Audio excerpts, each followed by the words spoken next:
हवाले से अब क्या जवाब होना चाहिए या क्या पॉइंट ऑफ व्यू होगा?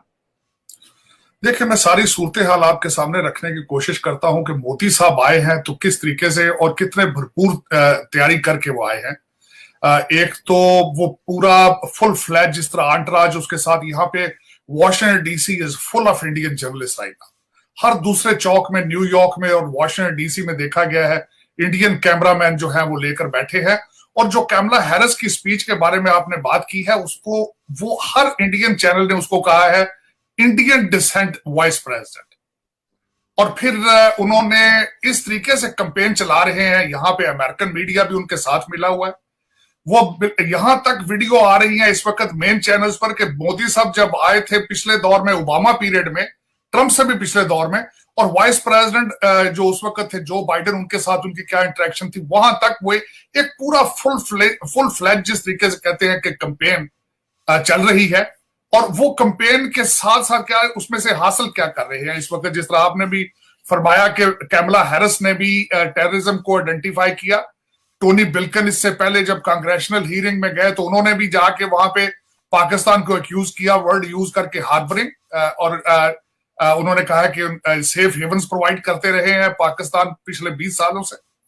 तो इस वक्त ये पूरी एक फुल कैंपेन है जो इसकी बड़ी तैयारी की गई। जो इस वक्त मिस्टर शंकर जो उनके फॉरेन मिनिस्टर, शंकला उनके secretary state, secretary foreign office के, उनके एम्बेसडर, सारा एक पूरा आंट्रास जिस तरीके से तैयारी के साथ आए हैं, मैं अफसोस के साथ ये कहूंगा कि हमें उसके सामने ना हमने तैयारी की है ना कोशिश की है, बल्कि और इसमें सिर्फ एक दफा नहीं है उन्होंने। साहब हम तो जा ही नहीं रहे ना, यानी हम तो वहां पे तो विजिट तो ऐसा उन्होंने तो शहरियार आफरीदी को भेज दिया प्राइम मिनिस्टर ने, और खुद तो वो जा ही नहीं रहे, तो तैयारी क्या होगी?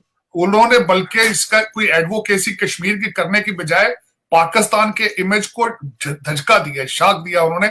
यहाँ पे आके उन्होंने अपनी तवज्जो, एक तो उनका ड्रेसअप नहीं था, उनके अल्फाज प्रॉपर नहीं थे, और उन्होंने आके यहाँ पे मजाक उड़ाने की कोशिश की अमेरिकन सर्कमस्टांसेस, अमेरिकन सोसाइटी की। और यहाँ पे ये याद रखा जाए कि अफरीदी साहब का ये पहला ट्रिप था अमेरिका का, और जिस चैनल के जरिए वो प्रमोशन ये कर रहे हैं वो भी अमेरिकन चैनल है, जिस जहाज पे आए हैं वो भी अमेरिकन मेड है। और बताना चाहूंगा कि उस कंट्री का उन्होंने जाके टाइम स्क्वायर में मजाक उड़ाया जिसने दुनिया को स्टील, पेट्रोल, बैंकिंग सिस्टम, गाड़ियां, हर चीज दी है उस मुल्क ने। और वरना तो आप, मेरा मकसद अगर देखें पिछली 18वीं सदी की सारी इन्वेंशन सारी अमेरिका से जा रही है पूरी दुनिया में। और अफरीदी साहब आप माशाल्लाह वहां से आए हैं, फारगुल तहसील होके आए हैं, और उन्होंने अपना तालिबानी लेक्चर दिया है। बजाय उस पर पॉजिटिव इमेज जाता, शाक हुआ पाकिस्तान के इमेज को। फिर ये कहते हैं कि न्यूजीलैंड की टीम वापस चली गई, फिर ये कहते हैं इंग्लैंड क्यों वापस जा रहा है, फिर कहते हैं ऑस्ट्रेलिया। लेकिन this is the best Pakistan can offer कि एक बंदा आया है जिसको ना हिस्ट्री का पता है ना अमेरिकन स्ट्रक्चर का पता है। यहाँ पे जितने होमलेस हैं वो सारे एडिक्टेड होते हैं नशों पे, वरना यहाँ पे फैसिलिटीज मौजूद है, यहाँ पे शेल्टर मौजूद है। जो आपने अभी सराय बनाई है, या अभी आपने जो खाने दे रहे हैं, यह सदियों से चल रहा है। हम जो यहाँ पे टैक्स देते हैं 35% टैक्स जाता है, उस पर गवर्नमेंट सब कुछ फैसिलिटेट करती है। लेकिन ये कि अफसोस के साथ कि अफरीदी साहब was not the best diplomat, he could not prove himself as a best diplomat. और यहाँ पे बल्कि कश्मीर को भी उन्होंने, अब मैं छोटी सी मिसाल आपको देना चाहूंगा, कल इंतहाई अफसोस की बात यह है कि विलेट कॉन्टिनेंटल एक होटल है जहां मोदी साहब ठहरे हैं, एक ब्लॉक पे है वो व्हाइट हाउस से, एक ब्लॉक पे। वहां पे बाहर सिखों ने अपने किसानों के लिए वहां पे इज्तिमा किया, एक भी कश्मीरी वहां नहीं खड़ा था। कल मेरा गुजर हुआ वहां से विलेट कॉन्टिनेंटल के सामने से, तो एक ब्लॉक व्हाइट हाउस से एक भी कश्मीरी, एक भी ये जो बंदे आ रहे हैं जहाजों में फर्स्ट क्लास के टिकट लेके आ रहे हैं पाकिस्तान से यहाँ पे कश्मीर के अपने उसको प्रमोट करने के लिए, एक भी बंदा उसमें से नहीं खड़ा था।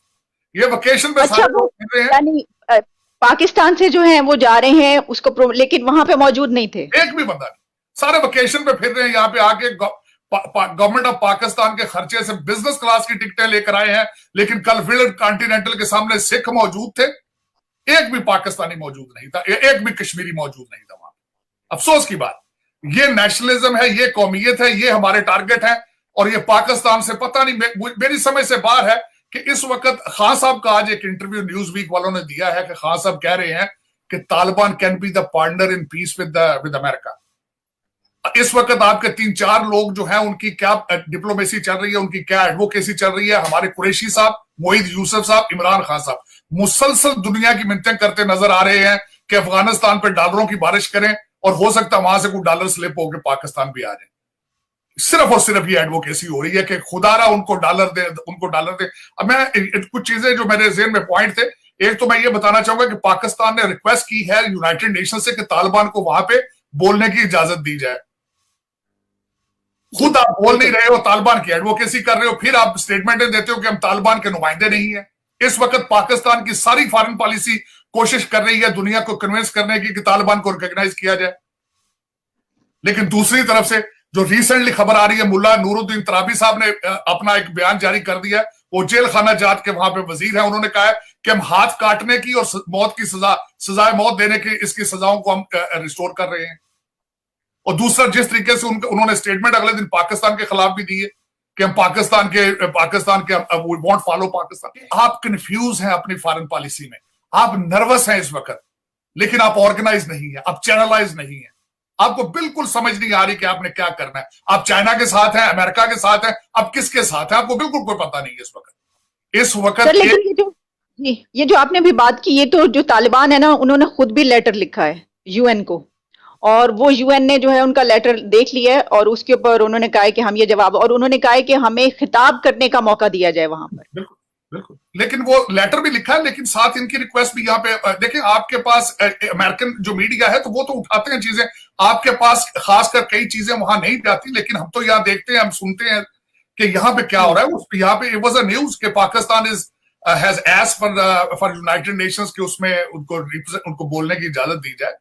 और दूसरा, इस वक्त जो मेरे नजर में एक बहुत बड़ी गलती खान साहब ने की है, जो इस वक्त यूनाइटेड नेशंस के इस इजलास में नहीं आए, और दूसरी गलती सबसे बड़ी ये थी कि अगर खुद नहीं आए तो अच्छी टीम भेजना चाहिए थी और इनको टास्क दे के भेजे, इनको बिजनेस क्लास की टिकटें ना दे के भेजें कि जाओ वेकेशन कराओ।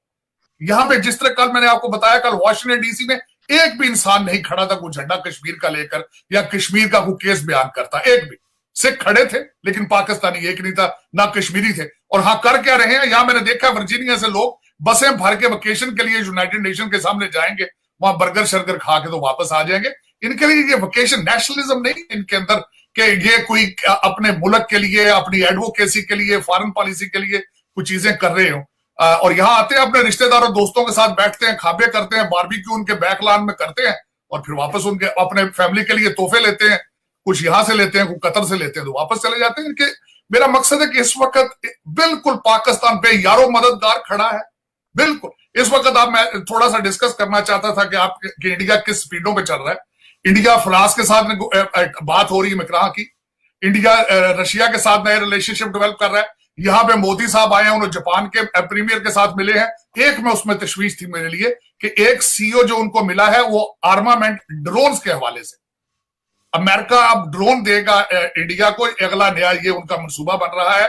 सुपर 30 जी, हर हाई टेक्नोलॉजी वाले वो उनको मिले हैं। और मैं हैरान था जो इस वक्त, खैर यहाँ पे अमेरिका में एक फैशन भी है और इस वक्त कई फॉर्च्यून 500 कंपनीज जिसमें गूगल है, माइक्रोसॉफ्ट है, इन सबके सीईओ जो हैं वो इंडियन है और वेरी नेशनलिस्ट हैं। हमारे यहाँ पे अगर किसी पाकिस्तानी के पास 4 पैसे आ जाएंगे तो अपने आप को पाकिस्तानी नहीं समझता। ये सबसे बड़ा फर्क है। जो इंडियन होते हैं वो एक तो नेशनलिस्ट है, और दूसरा मैंने आपको बताया था कि एक मूवमेंट, इंटरनेशनल मूवमेंट चली थी नेशनलिज्म के हवाले से, मूवमेंट चली थी जिस तरह अरब स्प्रिंग थी। कई मेजॉरिटी मूवमेंट से खत्म हो चुकी है। खान साहब भी उसी मूवमेंट का एक हिस्सा थे, तब्दीली का नारा लगा के आए थे। थर्ड पार्टी को ट्राई किया गया था लेकिन खान साहब भी फेल हुए हैं। सबसे ज्यादा कामयाब इस वक्त जो सारी इंटरनेशनल मूवमेंट थी उनमें मोदी साहब कामयाब है। उन्होंने हिंदुत्व का आइडिया दिया और सारे हिंदूज को एक झंडे के नीचे इकट्ठा कर दिया। तैयारियां हो रही हैं बिल्कुल कि किस तरह कार्नर किया जाए और किस तरीके से अफगानिस्तान का मलबा सारा जो है वो पाकिस्तान पर डाला जाए। आपको एक कंप्रीहेंसिव कैंपेन की जरूरत है, आपको लीडरशिप की जरूरत है, और लीडरशिप ऐसी होनी चाहिए जो नेशनलिस्ट हो। और वेस्ट को मैं यहां पे एक और पॉइंट ऐड करना चाहूंगा। आलिया खान साहब हमेशा कहते हैं कि वो ऑक्सफोर्ड